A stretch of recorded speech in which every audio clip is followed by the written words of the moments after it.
Can we get a military paranormal thread going? Share personal or second-hand experiences, green texts, etc. Here's my story. Gonna try to condense it as much as possible. Ukraine, circa 2016. Innawoods, Luhansk Oblast. In a small recon unit, attached to a larger mechanized infantry structure. Main element is at secondary position, 2 kilometers away. We've set up an op in a small abandoned village. Doing routine medium-range patrols to probe OP4 bloke posts and installations. It's worth mentioning that it gets very dark out there at night when there's no moon. Like can't see your hand in front of your face. Spring night, no moon. 3 others plus myself doing foot patrol. We have 2 nods, 1 thermal. Dead silent out, ice just thawed, still brisk, however no sounds of animal or life.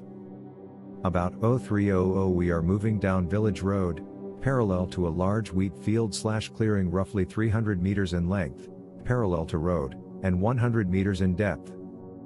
On the other side of field is dense tree line, adjacent to small farmhouse and well.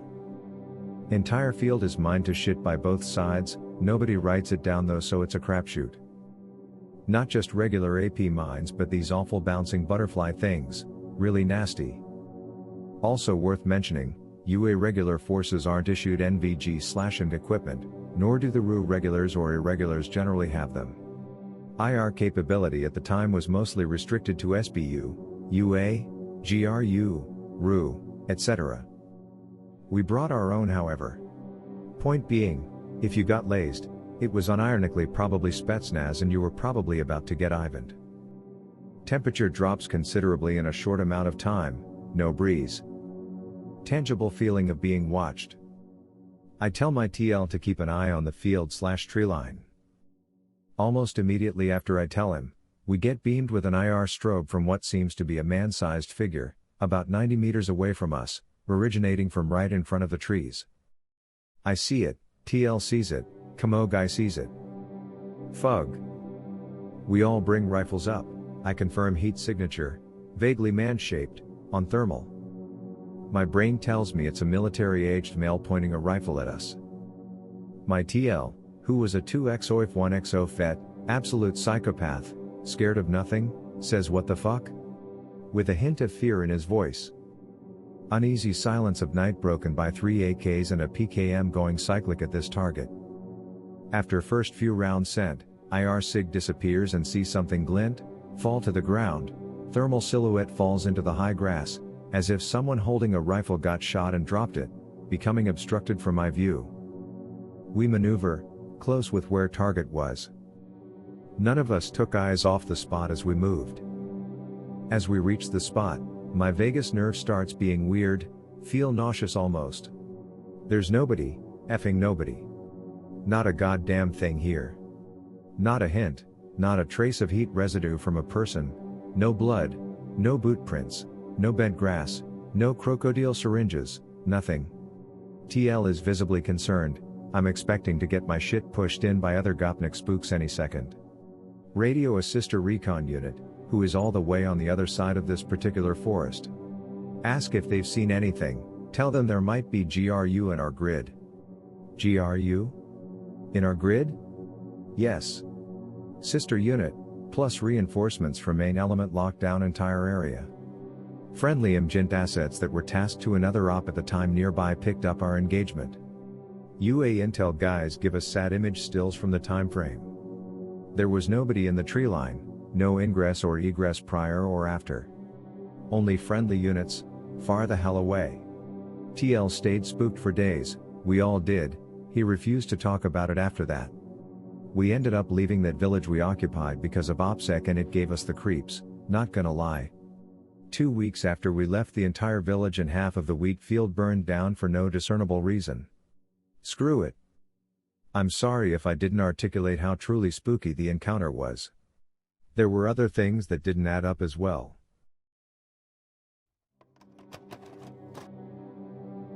Worked in a kitchen in Hawaii in this conference center that is also an ancient Hawaiian museum. In the kitchen alone, no one around, and the close's wall or structure was maybe 10 feet away in every direction.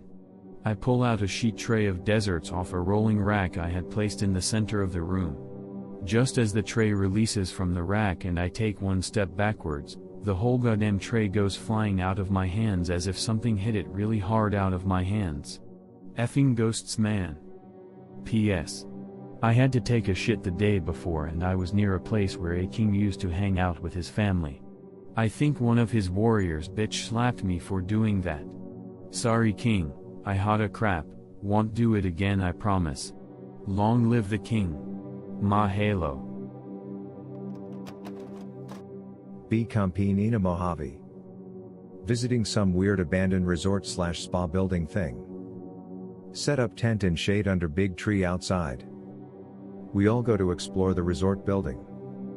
Walk inside through busted out floor to ceiling windows, stand in the broken glass covered foyer looking down a hallway that recedes into darkness.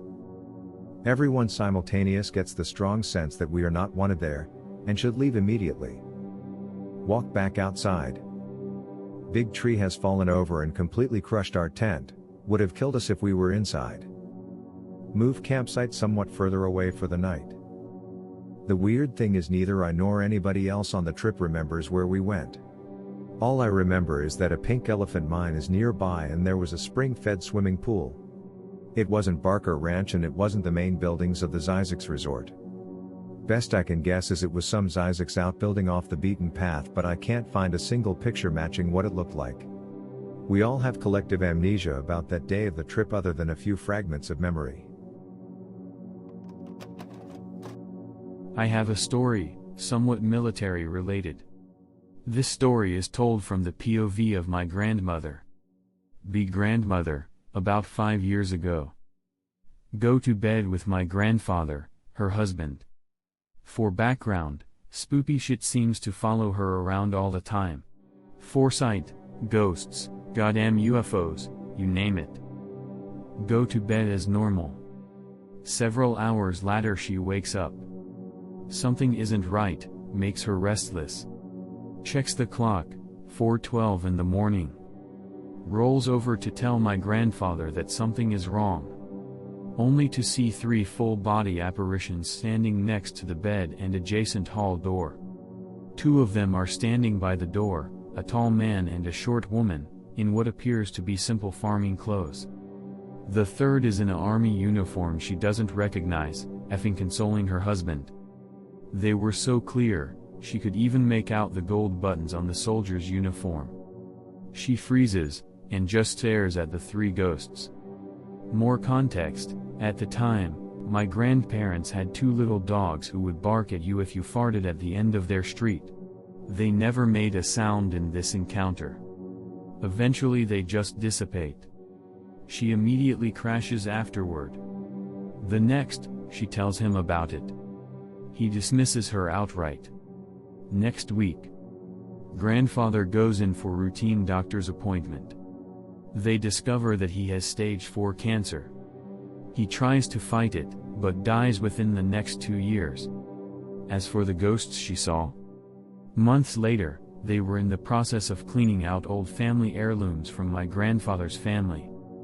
Grandmother finds some old photos of his grandparents, when they are much younger. She nearly has a stroke. It was them, by the door. She had never seen any photos of them when they are younger, but they almost look identical. Continue sifting through the photos. Eventually find a photo of my grandfather's father, next to the rest of his tank crew. Her face when she knew. He had been an officer and tank commander for the Italian army during the Second World War. While on patrol, he got hit by an anti-tank gun while stepping out for a smoke. This was 6 months after he, my grandfather, was born. My grandfather never got to meet his father, and was raised by his grandparents. The uniform matched perfectly to what she had saw, even down to the buttons.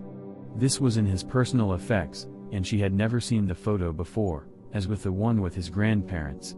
It was at this point that she realized that they had come to console my grandfather, as he had been suffering with his cancer. I hope you enjoyed this story. I haven't told many people about it before. I've had a couple spoopy experiences camping. I'll tell the other if anyone likes this one. Driving cross country, stop in Indiana. Scoped out a state park on a reservoir beforehand, try to find it but get lost. GPS takes me to some lady's junkyard way the fuck out in the woods. She comes out, wrinkly old 60-year-old in nothing but booty shorts and bikini top, and asks me what I am doing there. Say I'm looking for the state park. She's like, yup, happens every day. WTF Lamau, still never figured this one out. The park is not even close to her trailer/junkyard. Weird as hell, since the state park is quite large and well known. Takes me 2 hours to figure out where the hell I am and get to the park. Already getting dark when I get there. Planning to sleep in car so no need to set up tent. It's hot as hell and humid. More and bigger mosquitoes than I've ever seen except Florida. Get zero sleep, around midnight decide to get outside on a tarp. The car is like 90 degrees and steamy. My dog and I lay down on heat tarp. She immediately stares into the tree line and starts growling. Tracking something's with her head. Finally get to sleep ignoring whatever she's growling at. Jolt awake a few hours later in a cold sweat, having vivid nightmare that my dog is attacking me and ripping at my throat. This is a dog I've raised from a puppy alone and never wanders more than 10 feet away from me. Still think it's real, panacing and flailing around, whacking her with my arms, she starts screaming and runs away from me. Never had a dream like that before or since. Dad's story. Just discharged from army, sick of everyone and everything.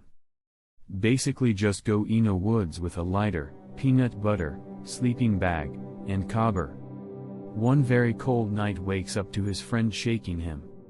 Hey, come on, you have to join the group, we don't want you to get lost. Get out of sleeping bag and follow friend through woods. Friend keeps getting further and further away. Eventually disappears into the brush, leaving him alone. Suddenly remember that he hasn't seen anyone in 2 weeks and nobody knows where he is. Suddenly realize he's lost in the woods in the middle of the night in his undies and it's deathly cold. And he's probably going to die. Sees the tiniest glint of light through the trees. It's the last few wisps of his campfire. Manages to follow it and crawl back into his sleeping bag before he freezes. GTFOs that area of the woods the next morning. Patrolling same ow again. Effing nothing every time. Matar TL is mumbling running cadences to himself. I can't take it anymore. About to wander off into the middle of a field and get super baked and stare at the stars before setting off a grenade in my mouth. Hear a faint, attractive sounding female voice. Notice a small house that wasn't there before. Very warm welcoming glow in the window. Screw it. GIF. Go towards it. Girl that looks like Priya Rai is motioning me to come inside. We get to it and I nut inside her. Am now actually in the middle of nowhere. Turn around and see her looking at me. She turns into a hawk and flies away. My team patrols by and I sneak back into formation. They never ask where I went or anything. Be my father. Stationed in Germany in the 1960s Cold War. Standing guard duty at the ammo dump. He and his army buddy in the shack. Black Forest. Her slurp slosh suction in the mud. Wait to see who it is. It's a German with a long cape type covering and helmet. Army buddy asks, my father. Tell him to halt in German. They yell at the guy. He looks over at them, keeps walking. Holo eyes.jpg. Father has nightmares in the 1980s about his army buddy. A girl keeps telling him in his dreams that his friend is dead. My father looks the guy up, has not talked to him in more than 20 years. Calls the same army buddy. The same army buddy tells my father his daughter just died. My father didn't even know the guy had kids. They have a long conversation about standing guard that night. WTF, WTF. Tell him to halt in German. Halt. In German. Halt is German, you idiot. One of the two fuel components dissolves the pilot. Keck. MFW. The only safety equipment recommended was a good pair of running shoes. Shit was fueled by basically cartoon/video game acid.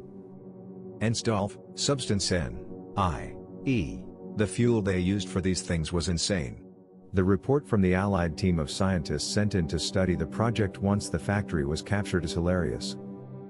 The fuel is stored in specially built rubber bladders.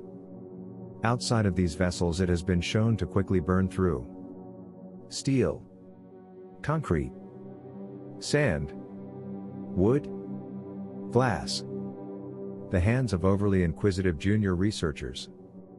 The fuel is also seen to ignite spontaneously on contact with air. When his superiors asked the lead researcher what sort of safety equipment would make him more comfortable working with this substance, his response was a good pair of running shoes for every man. Because of its extreme oxidizing potential, T-Stoff was a very dangerous chemical to handle, so special rubberized suits were required when working with it, as it would react with most cloth, leather, or other combustible material and cause it to spontaneously combust. T-Stoff corroded iron and steel, and thus had to be kept in aluminium tanks. Conversely, C-Stoff ate through aluminium and had to be kept in glass or enamel. T-Stoff containers were white, C-Stoff containers were yellow. The tanker trucks carrying T-Stoff and C-Stoff, clearly marked T and C, were forbidden to come within 800 meters of each other. Crazy effing krauts. T-Stoff burns basically anything it can, C-Stoff is basically a liquid explosive. November 30, 1943, Bad Zwischenahn base, Germany. Oberfeldwebel Alois Warnl get killed in his Mi-163 AV6, Reg, CD plus IC, during landing, because there were too much fuel left in the tanks, plane was too heavy and he overshoot landing strip. His commanding officer Hauptmann Wolfgang Späte, commander of Erprobungskommando 16, which was a special unit for training pilots to fly on Mi-163, gets seriously pissed off by this. Warnl was one of his best pilots, and demanded that emergency fuel dumping system must be made for Mi-163. Because Späte was nominated by Galland himself, his words have a lot of weight, and therefore said system was developed and 3 brand new Mi-163B1A equipped with it were delivered to ICTO 16 in January 1944. About 1 month later, in February 1944, one of the Mi-163B was forced to abort his training flight due to rapidly deteriorating weather. Pilot used new fuel dumping system and landed safely. 2 days later Späte was visited by one very pissed off Bauer from nearby village, claiming that one of strange planes fly over his field and dump strange fog on his cows. One of the poor beast completely effing melts on sight, and other 2 died the next day, and can't even be eaten because they wrecks like a coal tar and broken car battery. Späte gave a farmer a few cans of food and a bottle of schnapps and tell him not to mention this incident to anyone or he can be shoot by Gestapo. Peasant almost sprinted off from his office and never been seen again.